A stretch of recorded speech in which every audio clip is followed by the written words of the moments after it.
Bonjour à tous, encore toujours dimanche matin, je suis là avec ma deuxième tasse de café, du café bien chaud.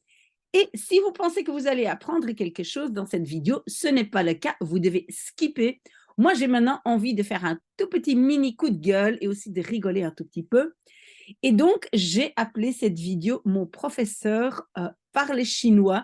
Pourquoi chinois? Parce qu'en fait, moi, je ne comprends pas du tout cette langue. Malheureusement, je ne parle pas chinois et je ne comprends pas chinois. Et donc, en fait, je fais référence à un garçon qui envoie régulièrement des messages, avec qui j'ai toujours une conversation, toujours intéressante, toujours chouette. En fait, d'ailleurs, il y a beaucoup de jeunes qui m'écrivent et moi j'adore ça, j'adore garder le contact avec les jeunes. Et parfois, on peut quand même se poser des questions sur certains professeurs. Et c'est vrai que la qualité des professeurs de notre enseignement, j'ai déjà parlé de ça. En fait, il y a des très très bons professeurs et des très très mauvais.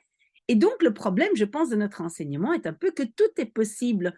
Les bons et les mauvais, tout le monde peut donner cours, surtout avec la pénurie. On peut avoir même des professeurs qui ne sont pas professeurs. Voilà. Et euh, donc, vous savez que, enfin, ceux qui me connaissent déjà depuis un peu plus longtemps savent que j'ai le grand rêve d'avoir une école, une petite école à Bruxelles, mais qu'entre-temps, je n'ai toujours pas de nouvelles du ministère, mais que, en fait, la qualité des professeurs, ou au moins leur capacité à expliquer les choses est vraiment très, très, très, très important. Et donc, j'ai envie maintenant de rigoler un tout petit peu et de vous raconter un tout petit peu à quoi je pense. Alors, apparemment, c'est le moment, hein, début de l'année, c'est le moment où beaucoup de jeunes étudient les suites dans les cours de mathématiques. À mon avis, ce sont des jeunes qui sont en cinquième. Je peux me tromper, mais je pense que les suites, c'est une matière de cinquième. Et donc, j'ai eu beaucoup de questions de plusieurs personnes. Je peux vous dire que les questions viennent et de l'enseignement francophone et néerlandophone, parce que je ne veux pas du tout en faire une question communautaire. Donc, en fait, euh, et donc dans l'enseignement francophone, c'était quelqu'un qui m'avait dit que son professeur avait un accent, mais tellement, tellement fort que personne dans la classe comprenait même les mots que le professeur disait.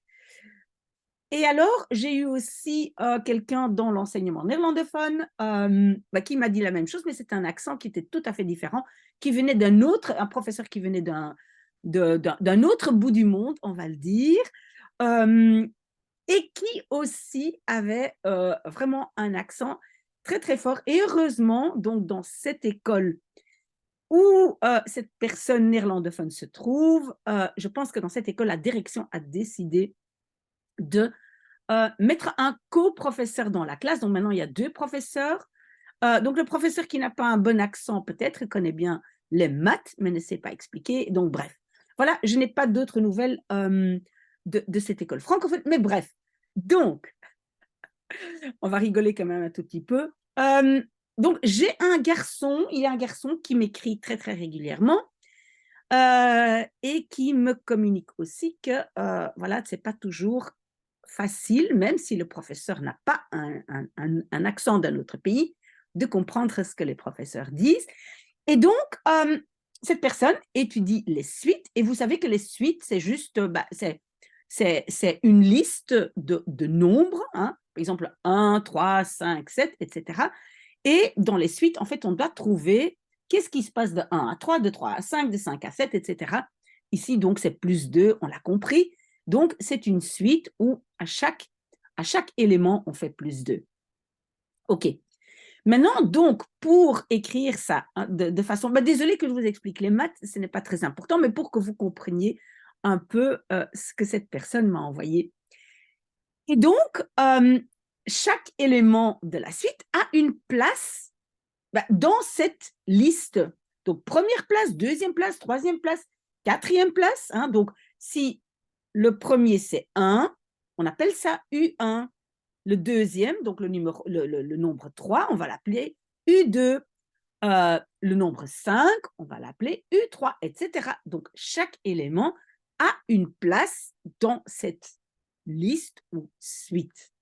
On est d'accord. Et donc, ce garçon, je pense qu'il va se reconnaître quand il va écouter cette vidéo, ce garçon, il n'avait pas compris pourquoi le professeur avait écrit U avec un petit N en dessous. Et donc, le petit N en dessous, ben justement, c'est la place que cet élément a dans cette suite. Donc, ça peut être, le N peut être 1, 2, 3, 4, 5, et donc on a U1, U2, U3, etc. Donc, N, c'est la place dans la suite. Le garçon n'a pas compris ça, et donc il m'a demandé, et j'ai dit, mais bon, le N, ça c'est juste la place dans la suite, et j'ai donné un exemple. Et donc, ce garçon m'a envoyé ce que son professeur avait donné comme explication, parce que le garçon, hein, qui est très consciencieux, il avait quand même d'abord posé la question à son professeur, je pense par mail, parce que le professeur avait répondu ceci. Le N est la valeur de l'indice de la suite. Il indique donc un élément ou terme précis au sein de la suite, sachant que le premier a un indice 0. Voilà, c'est ce que le professeur avait répondu. Et moi, je pense que ce professeur avait tout à fait raison et est quelqu'un qui connaît très, très bien les maths. Mais admettez quand même que pour comprendre une phrase pareille, il faut déjà avoir un français déjà assez développé et il faut déjà avoir une très, très bonne vue des maths. Donc, vous voyez, au lieu de dire, ben, c'est simplement la place dans cette suite ou dans cette liste de nombres, le professeur avait répondu ceci. Et donc, pourquoi ça me fait rigoler? Parce que, en fait, ça me fait rigoler et pas rigoler. Je trouve ça parfois, en fait, parfois, je trouve ça souvent très, très tragique qu'en fait, l'élément langue, qui est évidemment très, très important, je le sais parce que moi, j'adore les langues et je lis beaucoup, etc. Donc, les langues, oui, sont très, très importantes, mais l'élément langue dans les mathématiques est tellement important qu'il y a des gens qui sont forts en maths ou en sciences qui sont exclus de ces cours à cause de l'élément langue. Et en fait, ce n'est pas moi qui ai inventé ça, oui, moi je l'ai remarqué, mais j'ai lu aussi un article de gens qui avaient déjà remarqué ça avant moi et qui ont dit que, ben, en fait, donc on a pas mal aujourd'hui d'allochtones de notre pays, donc des gens qui viennent d'ailleurs, on peut dire des migrants, des immigrés, des gens qui sont venus ici depuis longtemps ou des gens qui viennent maintenant à cause des guerres, à cause de l'écologie, à cause de 10 000 choses. Donc, on a quand même pas mal dans nos écoles des gens qui ne maîtrisent pas à 100% l'élément langue. Mais ces gens-là, il y a des gens là-dedans qui pourraient être, par exemple, d'excellents ingénieurs ou je ne sais pas, chimistes ou je ne sais pas, mais il y a des gens qui pourraient exceller dans autre chose, mais qui n'ont pas accès à ces études à cause de l'élément langue. Et je dois dire qu'en français, c'est encore beaucoup plus grave que, par exemple, en néerlandais, parce qu'en néerlandais, on s'exprime de façon beaucoup plus directe. Donc, en néerlandais, par exemple, cet élément est vraiment, vraiment nettement moins important. On est plus direct dans l'expression et cet élément langue sophistiqué et cette différence entre langue écrite et langue parlée, etc., qui n'existe plus tellement en néerlandais, en tout cas pas au même niveau qu'en français, on constate donc que ces gens sont complètement exclus des études et donc des jobs où les sciences priment. Et c'est quand même grave, quelque part, moi je trouve que c'est grave.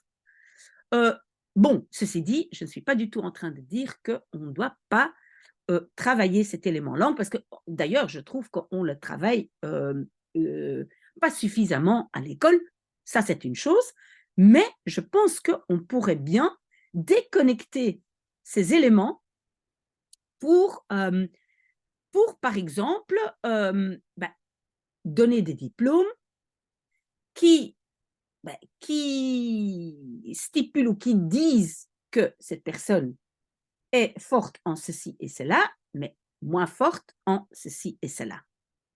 Et je sais que ça, c'est un élément qui a été, et encore, attention, je ne suis pas en train d'en faire une question communautaire en disant que oui, en Flandre, c'est bien, ils ont trouvé des solutions, pas en Wallonie. Non, non, non, je ne suis pas en train de dire ça. Mais je pense quand même qu'il y a un élément qui est quand même positif dans l'enseignement néerlandophone, c'est que il y a des écoles techniques qui se concentrent maintenant sur ces fameux, ce qu'on appelle les STEM, STEM, S-T-E-M, c'est donc Science, Technology, Engineering, donc ingénieur, et mathématiques, hein, et donc les STEM, comme on les appelle, et qui essayent quand même de diminuer un peu l'élément langue, pas parce que ce n'est pas important, mais parce qu'il y a des gens qui n'arrivent pas à se mettre à un niveau aussi vite quelqu'un qui est né en Flandre et qui est néerlandophone, ou quelqu'un qui est né en Belgique, enfin en Wallonie, pardon, qui est francophone, et qui a des parents qui parlent cette langue et qui se débrouillent bien dans cette langue. Je ne sais pas si vous me suivez, je ne sais pas si vous comprenez mon petit coup de gueule, mais donc, j'ai trouvé cet exemple que j'ai reçu d'un jeune, je pense en cinquième, qui m'a dit, voilà la réponse de mon professeur, et que je termine, hein, parce que ça devient un peu long à m'écouter, je termine par cette phrase que notre cher ami Einstein a dite, et c'est donc, si tu ne sais pas l'expliquer à un enfant de 6 ans, c'est que tu n'as pas compris toi-même. Donc, quoi que ce soit comme matière, même de l'astrophysique, comme il disait Einstein, si on ne sait pas l'expliquer à un enfant de 6 ans, le fonctionnement, c'est que toi-même, tu n'as pas tout à fait compris. Et ça, je trouve que c'est une très, très bonne leçon. Et peut-être on devrait adapter un peu les diplômes, on va dire, comment on appelle ça, un diplôme éducatif, donc un diplôme pour travailler dans l'enseignement, et vérifier bien si un professeur est capable d'expliquer sa matière à un enfant de 6 ans. Qu'en pensez-vous, hein? Je suis curieuse de savoir ce que vous en pensez, s'il y a encore quelqu'un, parce que peut-être je parle dans le vide et tout le monde a déjà disparu, parce que mon petit coup de gueule dure. Ok, je vais vous laisser, je continue mon café et je vous promets, il y aura encore un bubble tea aujourd'hui. À très très bientôt.